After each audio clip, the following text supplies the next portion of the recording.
আমার তরুণ বন্ধুদেরকে, কিশোরদেরকে, স্নেহের কিশোরদেরকে আমি বিশেষভাবে বলতে চাই, ঈদে আমাদেরকে আনন্দ করতে হবে, উৎসব করতে হবে, হাসি খুশি থাকতে হবে, এটি সুন্নাহ। কিন্তু এর মানে এই নয় যে মুসলমানের উৎসব কারোর বিরক্তির কারণ হবে, কারোর কষ্টের কারণ হবে। এটা কোনো সুস্থ উৎসব নয় যেই উৎসব অন্য মানুষের বেদনার কারণ হয়, কষ্টের কারণ হয়। আমার কিশোর বন্ধুরা, তোমরা অনেকে ঈদ উপলক্ষে বিভিন্ন জায়গায় ছোটখাটো পিকআপ ভাড়া করে, অনেক সময় ট্রাক ভাড়া করে তোমরা দলে দলে বিভিন্ন সড়ক প্রদক্ষিণ করো এবং বড় বড় সাউন্ড বক্স ভাড়া করে হাই ভলিউমে তোমরা মিউজিক বাজাতে বাজাতে সড়কের এই মাথা থেকে ও মাথা পর্যন্ত তোমরা প্রদক্ষিণ করো। তোমরা জানো এর ফলশ্রুতিতে বহু দুর্ঘটনা ঘটে। কারণ যখন হাই ভলিউমে তোমরা মিউজিক বাজাতে থাকো, তখন যিনি গাড়ির চালক থাকেন তিনি পিছন থেকে কোনো হর্ন শুনতে পান না, কোনো সিগন্যাল তিনি অনুভব করা কঠিন হয়ে যায় তার জন্য। এক্ষেত্রে দুর্ঘটনার যেমন সম্ভাবনা থাকে, ঠিক একইভাবে তুমি যখন বিকট আওয়াজে, এই গানের আওয়াজে তুমি সড়কগুলোকে প্রকম্পিত করে তুলছো, ঠিক তখনই হয়তো কেউ এই গান শুনতে চাচ্ছে না, তিনি হয়তো রেস্ট করতে চাচ্ছেন, তিনি হয়তো ঘুমোতে চাচ্ছেন, কেউ হয়তো মোবাইলে কথা বলতে চাচ্ছেন।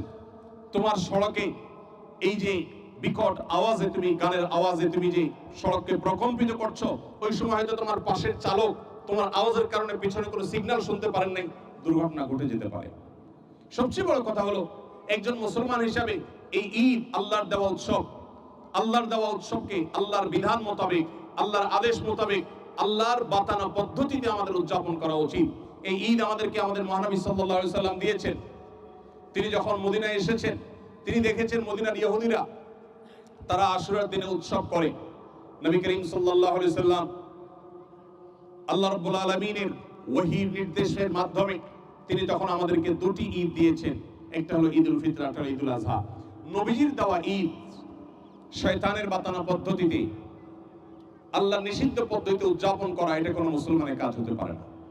তাছাড়া তোমরা যারা কিশোর আছো, আমার ছেলের বয়সী ছোট ভাইয়ের মতো যারা আছো, আমি তোমাদের প্রতি বলছি, তোমরা বেশিরভাগই স্কুলে পড়াশোনা করছো, কেউ কেউ হয়তো কলেজ লাইফে পদার্পণ করেছে। একজন শিক্ষিত, একজন দায়িত্বশীল মানুষ কখনো তার আনন্দ অন্য মানুষের বিরক্তির কারণ হতে পারে না। এটা কোনো সভ্য সমাজে গ্রহণযোগ্য হতে পারে না। আমরা অনেক দিক থেকে এগিয়ে গেছি, কিন্তু কিছু কিছু কালচারে আমরা ভয়ঙ্কর ভাবে পিছিয়ে গেছি। সেই কালচারগুলোর মধ্যে থেকে একটা হলো এইটা। অতএব আমাদের এবারের ঈদ এবং পরবর্তী ঈদগুলো যে কোনো মূল্যে যেন হয় মানুষকে উত্ত্যক্ত করা ছাড়া, মানুষকে কষ্ট দেওয়া ছাড়া, বিরক্ত করা ছাড়া, মিউজিকের এই উন্মাদনা, এটা ছাড়া যেন আমরা ঈদ উদযাপন করতে পারি। আল্লাহ তাআলা আমাদের সবাইকে সেই তৌফিক দান করুন। আস-সুন্নাহ ফাউন্ডেশন, উম্মার স্বার্থে সুন্নাহর সাথে।